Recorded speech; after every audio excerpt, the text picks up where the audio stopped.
Next, we're going to hear from Luke Georgiou, who is Vice President for Research and Innovation at Manchester University and Professor of Science and Technology Policy and Management in the Manchester Institute of Innovation Research at Manchester Business School. I should probably say he's based in Manchester. Luke. Did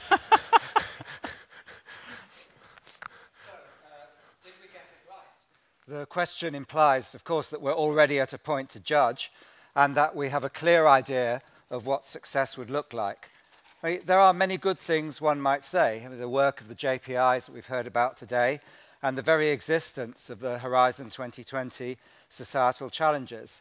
There's a reasonable argument that these were an important element in securing the increased finance for the programme by making much more clear what it could deliver to the economy and society. So that is a critical achievement, but it's only an achievement on a path. If we go back to the original rationale behind the challenge concept, as set out in 2009, the idea of a means of communication between research and society was one of the two key pillars. The second pillar of the rationale does raise more concerns for me. The challenge approach was also intended to provide a coordination envelope in which multiple innovation actors could be brought together. So here I will strongly echo what Christian has just said. This should include the demand side, the regulators, the procurers, consumers, interest groups, and more. It's not at all clear that this has happened on anything like the scale that would be needed to achieve the societal transitions that grand challenges demand. Not least, many of these challenges, sustainability, transport, health, to name but three, are dependent upon human behavior. In part, this is a governance challenge. Everything that's in the power of research ministries or DG Research and Innovation is achievable in the current model. But innovation, and even more societal transition, is a responsibility right across government. We do not yet have in place the kind of governance that can mobilize that level of coordination. Coming back then to the definition of success, this implies that we're really talking about a new kind of mission-oriented research. Not single shots like moonshots, but nonetheless meaningful targets and governance-oriented towards those targets. This would re-energize the challenge approach and elevate the level of granularity we're working at. We have to match the opportunities created by breakthrough research with excellent applied research, effective translation, and a pathway of smart demand that leads to effective innovation. Thank you. Thank you, Luke. And I think at 2:36, that was our first mention of granularity all day. Now, our third "Did we get it right?" to reply comes from Lidia Borrell-Damian, who is Director of Research and Innovation at the European University Association.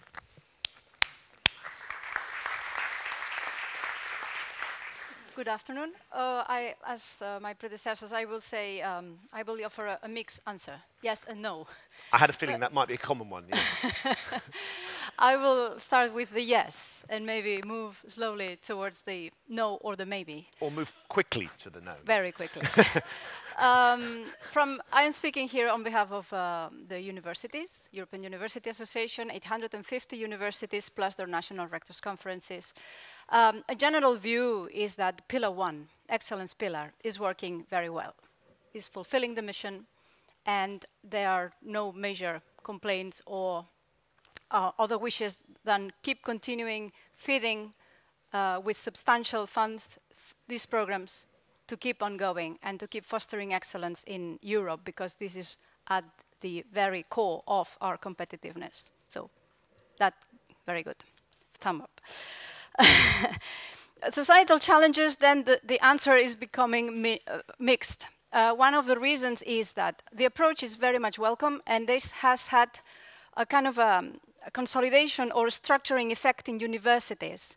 Many of them are changing the disciplinary approach in structuring departments along disciplines or relatively narrow fields of knowledge, and they are creating structures that cut across several departments precisely to address societal challenges that they all define, and you can really say that they are all within the full package of societal challenges as they are described in the current Horizon 2020. But society, we all know, is changing very fast, and societal challenges evolve as well. So there is something like a wall when it comes to some unexpected societal challenges. Commissioner Moedas mentioned this morning the Ebola crisis. Now we have a migration crisis, etc. There are more crises probably coming in the years to come, completely unexpected today. Others are expected, the climate change, of course, and medical challenges, everything. But I mean, the nature of the approach, societal challenge, implies that there must be a place for flexibility. So that is a mixed answer, yes and no. Last but not least, just to concentrate on a few, let's say, key issues. Europe must stay together. That's the view of universities. Even in the UK, where there is a slow move towards maybe getting out of in the European Union. No? Oh, well, maybe I should talk to you. From the part of universities, the unanimous reaction is that no way. So we count on the university sector also to be able to contribute to this Europe keeping together. We think is more important than ever that this happens. And we think that the framework program is an instrument of cohesion. Having said that as well, the more negative part is when the framework program has to be coupled with the national programs. Investment is very uneven in Europe. You all know very well this curve decreasing from countries at the top and at the bottom with an almost 3% or more gap in investment. There's an opportunity to do something. I know, well, we all know that the structural funds are meant to do that, and we have some signs of progress. At least from the side of universities, we see how in the smart specialization strategies, they are becoming key actors in the regions. We are gathering more and more evidence on this, and this is a good sign. However, we realize that the support that universities need is very important. So there is room for improvement, and there are also some successes that we can say it's proven. Some yeses, some noes. Thank you very much. Lidia, thank you. Anti-penultimately, we have Jan Erik Sundgren, among other things, Senior Vice President at Volvo, Chair of the Board of the Swedish Technical Research Institute. He chairs the Business Europe Working Group for Research and Innovation Strategies. Thank you very much. It was not absolutely correct, but it's okay. Oh, please correct it's okay. me. No, it's fine. Since I'm from the business community, let me give you my views on the question we have gotten. First of all, I think the grand challenges has served the business community well. There are a lot of good things that have happened since the Lund Declaration.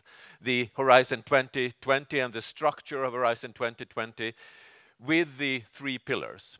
Business community likes excellent science. We don't like mediocre science, but we like excellent science. And that's because eventually we're going to hire you guys that comes out of the science community because we need them. The societal changes pillar is extremely important for business community because we are, in many of those, part of the problem, but we are also convinced that we are part of the solution. And they also implies great business opportunities if you are at the forefront. And of course, the third pillar is also obvious that this has served the community well. We also see this on a national level. Charlotte Brogren from Vinnova showed a few examples of what Vinnova has done over the last couple of years. So being Swedish and coming from a Swedish perspective as well, it is obvious that the programs, strategic innovation programs, the challenge-driven innovation programs has served the community well. What is not so good, and where I think we need to change, is that we are not fully utilizing the whole potential of the European research community.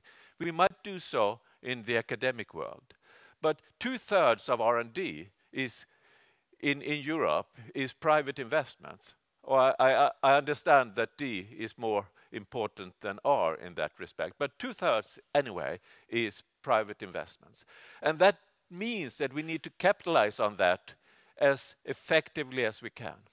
And then there are ingredients in the whole programs, like in the European research area, which were designed for the academic community, but is not fit for purpose for the business community.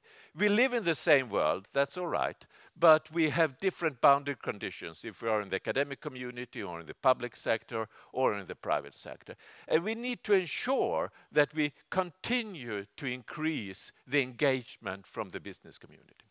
If you look around and then you ask your neighbor if he or she comes from a business organization that are here today, you will find out that I'm pretty darn lonely in this room.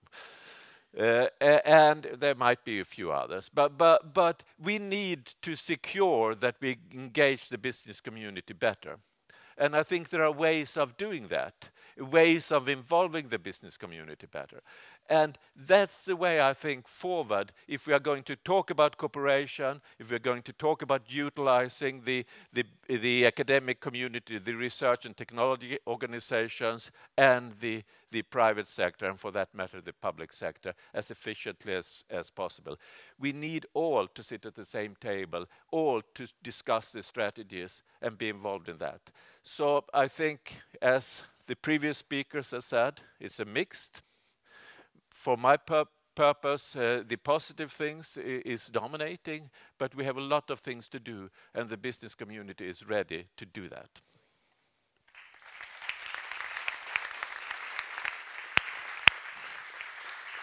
And just before we go on, Jan Erik, as the loneliest man in the room, I feel like guilty about having got your title wrong. So can you just... Not the title, but I used to be the chairman of the Swedish Technical Research Institute. All right. But no longer. No longer. And I used to be the senior vice president at Volvo, but no longer. I'm a senior advisor, but it doesn't really matter, as I said that in the beginning. You were approximately right. Okay. And that is fair enough. He's lonely and he has more time on his hands than he used to. We've got a picture of that. That's fine. Now, last but one, and they're in no particular order, some applause, please, for Michael Matlosz, President and CEO of the French National Research Agency, NR, and as of 2 weeks ago, President of Science Europe. I hope that one's right. Yeah, so thank you very much. I feel a little bit uncomfortable. You know, I represent Science Europe. It's a 50-member organization, all from the public sector. So, you know, you're very lonely here with us. But we do have something to say, and we are, of course, very interested in the question of public-private partnerships, and I think the public-private partnerships are a major element here. I have, as most of the others who have spoken, tried to present a mixed bag as a nuanced message. I represent a French research organization and the European Science Europe, but as you can tell from my accent, I come from a continent where nuance and subtle messages are not part of the culture. So I took some notes here to make sure that you know, I could do this. I may have to repeat it twice to get, you know, make sure you understand. So listen very carefully, because this is a little bit tricky as a message. The question had to do with the Lund Declaration. That means it is something that we project as a message and a signal. So it gives an image and it gives an idea of what we are trying to accomplish. And so in addressing that issue, listen carefully. Have we got this right? For Science Europe, we believe yes, that we've got this right as strong motivation for quality, interdisciplinary objects for research, researchers, and collaboration within the European research area, highly motivating, demonstrating what European research can do and should do. But let's be a little bit careful about the message and about the signal and about the image. Research must be, in order to be effective and to provide its societal value, it must be open and free. So we need to avoid creating an expectation that research outcomes can be planned. And I would suspect that if there's one message, a take-home message from this, it's around that idea. We have a small risk that research might be perceived as a simple utilitarian policy object. Its societal value, I can assure you, both in the public sector and in the private sector, the value, the societal value of research is much larger than that. And we have to make sure that in our declarations this comes forth and that the society does not perceive this as simply a utilitarian object. So that's my message. Now, if I have a minute, just a couple of other remarks coming from Science Europe. We believe that the joint programming initiatives have been of interest as providing critical mass, setting targets, providing collaboration. The Science Europe member organizations, both the performing organizations and the financing organizations, have extensive experience. All of the joint programming initiatives and all of the instruments out of those have Science Europe member organizations in them. My own organization, the ANR in France, is a member of all of the joint programming initiatives, and we have 2 of the chairs. The interface between curiosity-driven, objective-driven, and policy-driven, policy-associated issues in those things is very important, very valuable, very helpful, and it's not just research. It's not just research, and we've talked about it today, and you can see in all of the showcases all kinds of issues around data, around sharing, around openness, about bringing in other stakeholders, including private sector stakeholders. I'm going to say it several times so that you feel less lonely. Okay, so the joint program initiative are also the voice of the communities involved in these issues, structuring global networks. We've seen the opening to the international scene. One of the concerns, however, that we have had, and some of you know that Science Europe put out a statement on the joint programming initiatives about the narrative concerning fragmentation. We do not share the opinion that fragmentation is an issue. Alignment is an issue. Helping to align things to be effective is good, but we are not in anti-fragmentation. We believe that the nation states, the member states of the Union do contribute both in collaborative research, including public-private partnerships, and are contributing to this themselves, and that we don't need to make anti-fragmentation as the major subject here. There is a concern that, although I was very sensitive to the remark on Horizon 2020 of opening up, that the topical areas were much broader in Horizon 2020 than in FP7, nevertheless, we do believe that the goal of very broad research topics for enriching bottom-up collaborations is missing a little bit. A need for less prescriptive programs, therefore.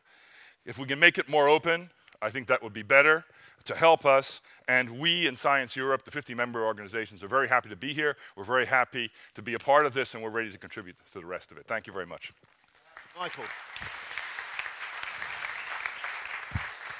And did we get it right at the end? We have Maria Khorsand, the CEO of Sweden's largest technical research institute, SP, and president of IATO, the European Association of Research and Technology Associations. Thank you very much. Thank you very much, and great to be here. So should I answer it by saying, are we getting it right? I like to say that. And I think slowly, but surely we are getting it right. And Jan-Erik Sundgren used to be my chairman, and every time he talks, he gives me a cue for the next one. So I like to bring a new notion to the table. We talked about excellent research, excellent science. I like to bring excellent innovation to the table. Yes, by having RTOs on the agenda and the research institutes, because of that, on the agenda, we are getting it right. I do believe that. Let me give a few examples. We talked about multidisciplinary and cross-functional cooperation. Why not talking about innovation ecosystems? By giving an example, can we today ensure housing that brings energy efficiency or improves energy efficiency by 60%? Yes, we can do that here and now. And those houses that can be afforded by normal people to buy. But what does it require in order to make it a reality? A lot of knowledge from material, from building, from ICT, and to human behavior. Of course we can, but we have to work across technologies. And taking another example, impact delivered. When our commissioner was talking about today, openness and open to the world, he talked about impact actually. What we do and our research, our innovation need to create impact. Can we do that? Of course we can. Business models are improving. are changing. Our industry is changing business model. Jan-Erik talked about the business, and the business models are changing. Talk about forestry, a big business for Sweden and for the world. Are the applications the same as they used to be? No, they are moving. Can we create food out of wood? Yes. By single-cell protein, we can do that. A real prize winner by IATO in Brussels. And today, it is fish food that we are making. Tomorrow, you never know. But business models are changing. Let me take another one, infrastructure. The need of infrastructure and creating infrastructure for creating excellent innovation and excellent research and excellent science. Are we building that? Yes, we are. We are doing that in Lund. We are doing that in the world. We are doing in Europe. Let me pick one example, safety. Extremely important for the car industry, for the vehicle industry. Safety is an issue that's globally important. We're talking about zero vision for zero death in the transportation. Our infrastructure is interesting for that. Of course they are. We have to test, we have to research, we have to innovate. A world-leading infrastructure in western part of Sweden is called Asta Zero. What is it doing? It's creating possibility of really reaching our zero vision of zero death in the transportation. So yes, we are taking right steps. Yes, we are taking the step by step we are improving, and we are getting it right. And the fact that our commissioner is talking about European Innovation Council, I think that's really great. We are a supporter of that, and we want to talk the whole chain and bringing innovation to the table, and I think we are doing it really good.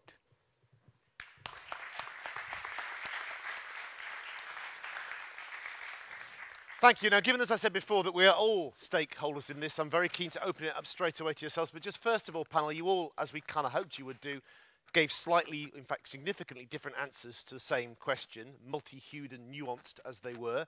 I wondered if any of you had anything you wanted to pick up on or particularly take issue with that somebody else had said first before I throw it open. Christian's happy? That's fine. I'm curious to hear what the audience I'm curious, but I just thought I'd give you a chance. 3, 2, 1. Fine, let's start with yourselves then. This is your chance to pick up on any of the points they've said, or indeed give your own version of the answer. Did we get it right? We're going to go there. I recognise that face. Yes, I'm Per Omling. I was actually the chairman of the first conference where the Lund Declaration was formed. I had a lot of help, my friend Gunnar Gustafsson, to sort of create that declaration. But we had an underlying idea when we wrote it, and it was to move from using the framework programs as an instrument for integrating Europe to an instrument to increase the quality of European science. We thought there was time for that. We understood that it had been used for integrating Europe from the beginning. And we had 4 goals with our suggestion. The first one was to propose something that would be attractive to the politicians, so they would like to finance it. It was a financial crisis even then. Obviously, I think we succeeded because it's 1/3 of the program now.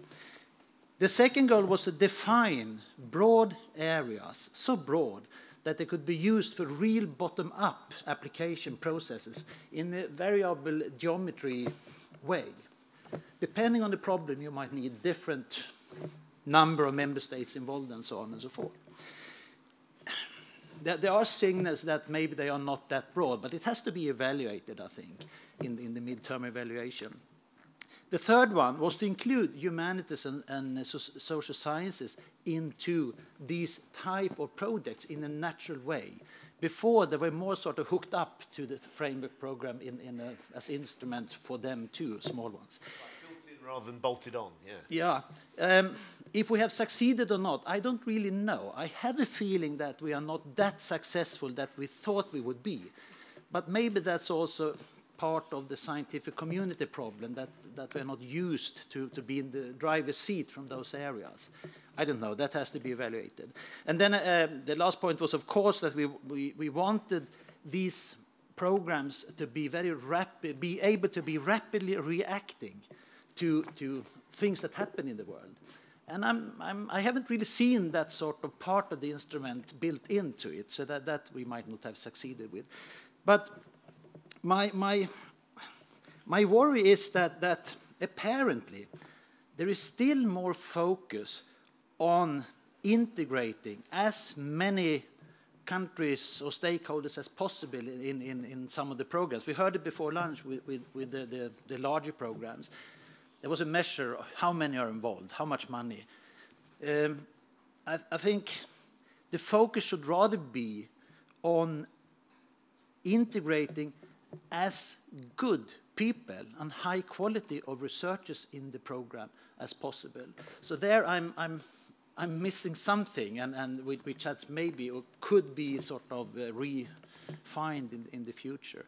With just some comments from what we try to do and the reactions from you and the reaction from me, who was there writing it.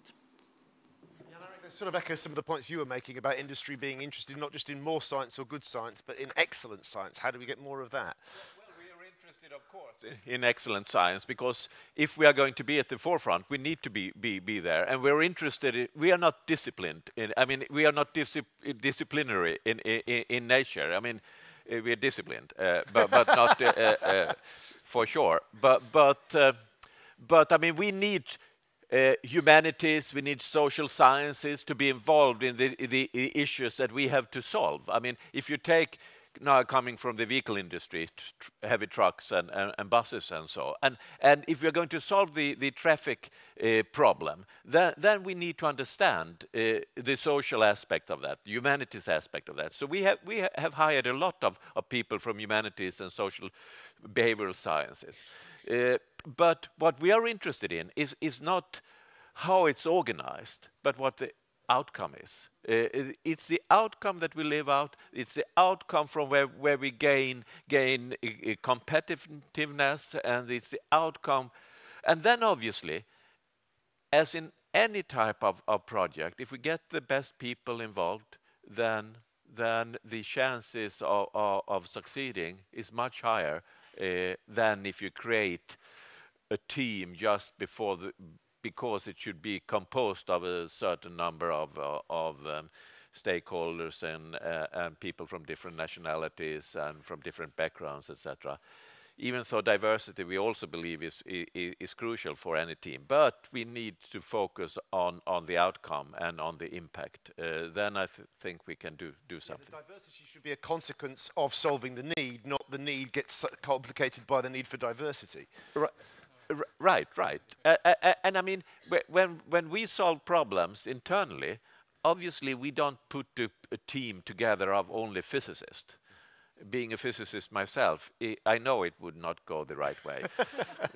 So we need to combine different disciplines, different experiences into this team. But we need to combine the best people. And I think we are on the right track of doing that in some of the Horizon 2020 projects, in some of the joint technology initiatives that has been set up. We have utilized the European technology platforms extremely much to secure that in a pre-competitive way we team up with the best researchers and team up with our full supply chain to really solve issues that we eventually can put in the marketplace, that hopefully eventually solves some of the issues that the programs are there to solve. Michael. Yes. Yep. You're Michael, she's Lydia. Okay, thank you very much. No, I think you brought up an interesting point, which I think we should keep in mind, which is the question about impact. And part of my message was to be a little bit careful that we avoid what I call sometimes the impact trap. And the impact trap is related to raising expectations in an inappropriate way, and then being able to demonstrate yourself that you have not done what you claimed that you would do, and that you paint yourself into a corner. Now, I'm a very, very problem-solving-oriented person. I'm actually an engineer by training, but I'm representing here research, and I think that research has societal value also, not only as a problem-solving tool, but as something which has societal value in understanding things. And I think that we talked about the integration of the social sciences and humanities on behavioral issues. These things are of value to society in understanding as such, per se. We don't necessarily need that it be applied directly to some direct socioeconomic output. And I think that my warning and my main message was about that, making very clear in the way we present this. You know, sometimes we say, if the only tool that you have is a hammer, everything looks like a nail. Yeah? And so that at that point, if we are only using research as the only tool, then we're giving the impression to the society at large, to the civil society, in a democratic society, to the voters, that research is the answer to everything. We are guaranteed to disappoint if we do that, and then we're going to do what I call painting ourselves into the corner. So I think that this is, from a perspective of the declaration, the way you say it, the way it is expressed, the way it is formulated, does have importance, and I think political importance. And another aspect of that is making sure you've got the right metrics, because you don't shake yourselves towards the metrics if the metrics are wrong as well. Lydia. Couple of comments to Per and to what I just heard. One thing is innovation that is an outcome of research and basic research, but another type of innovation is the innovation that of technology already existing that just needs someone to pick it up and transform it into valuable products and services. And I think some type of communication action perhaps should be done for the general public to understand precisely that not all innovation is directly linked to research. Some short-term innovation is not. The long-term innovation is. And perhaps this is something that should be kind of more presented more clearly to the general public to understand that research is not the only solution, it's just part of the solution. That's one thing. Second is about the social sciences and humanities. This is an incredibly complex matter, and I think that we are, I would say, on the right track because we are starting, but we can see how complex it is to make engineers interact with even sometimes economists. It's just very difficult. And the top-down injection of intentions through Horizon 2020, one thing. And second thing, the approach to societal challenges, the broader calls, I think that they've put that on the spot more than ever before. So the need is now, I think, fully recognized, and I think that first steps, if I can talk in a very general way, are being taken to to face that and to include more and more the societal challenges into the technology-driven projects. The problem, sorry, very shortly, the problem is that normally, up until now, societal challenges, social sciences, have seen as an add-on to technology, and not from a collective effort from the very conception of the project. Yeah. But that's a very slow thing, a very slow process. Okay, Maria, briefly. Yes, I reacted on impact trap. I think it's dangerous to say that, and I think innovation, getting knowledge to the market, really needs to show impact, and it's totally okay that it is an evolution. You do it step by step, and you take the next step out of it, and because of that we improve. And with Per, I fully agree. I think the different types of multidisciplinary requires multidisciplinary in knowledge as well, not only technical multidisciplinary, and societal issues are extremely important. My example on housing, and can you make it 60% more energy efficient? A lot of it depends on how do we really act, how do we really behave, and it's extremely important. It's not how we say we behave. Christian, no. Briefly as well, you wanted to get in there? I might have to, otherwise we're going to be, you're a self-sustaining panel now. We don't need an audience. Okay. No, I just want to highlight one thing, because also as an echo to your comments and reminder of what was the initial objectives of the first Lund conference. I think what we really tried to do there was to change the mode how we promote research innovation in Europe around societal challenges. And that meant that also in terms of governance, it is not just the business of framework programs financing projects.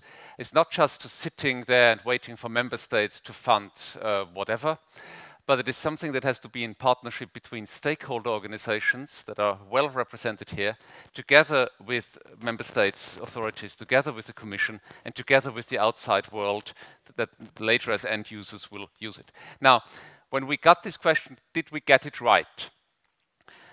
I had the impression sometimes that some of the stakeholders organizations answered it in a way, did they get it right? As if it is the Commission and the member states who have to get it right and not the stakeholders themselves. And it's important to understand that I think there's also a partnership in place between stakeholders and the Commission. It's very important that also the stakeholder organizations play a very active role there in shaping the overall process and help us all together to get this done, what you just mentioned. Thank you. Okay, Jan-Erik, just briefly. Well, very briefly, that's what I said. You need to get the business stakeholder involved more. Yes, and you need the concept of we to be expansive. Okay, we've had one stakeholder so far. We've only got time maybe for one or two more questions. I would like to involve yourselves. Yes, Where? Oh, sorry, I didn't see the hand. Sorry. Come on in. Good afternoon. Just to say that Jan-Erik Sundgren said he felt very lonely. I'm from a region and I'm feeling not as lonely because there are one or two here, but we're still quite lonely. And what we've heard about recently on the panel is very much about this regional research and innovation ecosystems. We're looking at synergies between Horizon 2020 and structural funds. People have pointed out that in many countries, structural funds is the research budget now. This is often driven by smart specialization. Smart specialization is involving a whole range of stakeholders within the regions. And this means building new arrangements, new triple helix. We talk about triple helix, quadruple helix, citizen engagement. And what I'd like to know from the panel is what role do they see regions playing in the new Lund? Go first. In order to be internationally leading, we have to be nationally leading. In order to be nationally leading, regions are extremely important. I think the whole chain hangs together. I don't think we can say we go only internationally, only nationally, but because the regionally important, nationally important, internationally important. So, of course. And a lot of things that are created regionally. But if you only stay regional, then we don't get out of our boundaries. One kind of actor that almost certainly isn't in the room is that of small firms, and small firms usually live in a regional world. So if we don't have a partnership to engage them via the regions, they will be out of the picture altogether, and yet they have quite a lot to contribute to the challenges we're talking about today. As well as the end users normally live in certain regions. So it's very important to get them on board. But I have to say, I mean, at least in my country, where we have 9 regions, it's also something that, I mean, we also need a commitment from the regions to be actively engaged. There's nothing that we can do on a daily basis to convince regions to finally buy into this process. So it's something that, of course, it's for both sides. We have to approach that and do the best efforts possible. Michael, was that a nod of wanting to take part, or just a nod? Well, just a nod. Just a nod is absolutely fine. Can I make another comment? Apparently, yes. Yeah. another issue on the regional aspect. Yes, small medium-sized firms, very important. Another part of that would be the infrastructures that I mentioned. A lot of infrastructures that are built are invested in. The regions play a big role in them. Because if they're not, normally you can't find the area to build them in, you can't find enough commitment from the region to build it. So those are as well important, well noted. And just briefly, what about the general stakeholder of the public at large? Does it matter that most of them have probably never heard of the Lund Declaration in 2009? If you go Google it, I notice you find 2,000 hits. If you Google the Battle of Lund, you get 40,000. Should it be that with the Lund 2015 declaration we make more effort to make people know it, or is it just for us? Is it just in this room? Christian, you wanted to answer? Well, my answer is in general that I hope that the general public does not bother with a conference like this or the declaration or whatever. What they need solutions at the end. And I think and everything that we do just provides the right services, hopefully. That's why I'm the only guy here. The business community sent me, so they can be home and do their work, and then I go home and tell them.